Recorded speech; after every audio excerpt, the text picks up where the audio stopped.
అమూల్యమైన శాంతి, ప్రశాంతి అనే రత్నం లోపల ఉంది. లోపల ఉందంటే మన స్వభావంగా, మన స్వరూపంగా, మనంగా ఉంది ఆ రత్నం. మన ఆంతర్యంలో ఉంది అంటే అదే అర్థం. దానిని రక్షించుకోవడం మానవునికి తెలియాలి. దోచుకునే 6 దొంగల్ని ఆపే వివేక యుక్తి శక్తి సాధించుకోవాలి.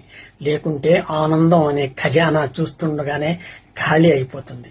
అంటే ఆ 6 దొంగలు అపహరించేంత శక్తి లేదు. ఎందుకు? శాంతి అనంతం కదా. మరి ఈ దొంగలు ఎలా అపహరిస్తారు? అనంతాన్ని ఎక్కడ తీసుకెళ్ళి పెడతారు? ఉన్నత ఉన్న చోటే పెట్టాలి. కాబట్టి ఇప్పుడు సూర్యుని మేఘాన్ని కప్పింది అంటాం, నిజంగా కప్పుతుందా?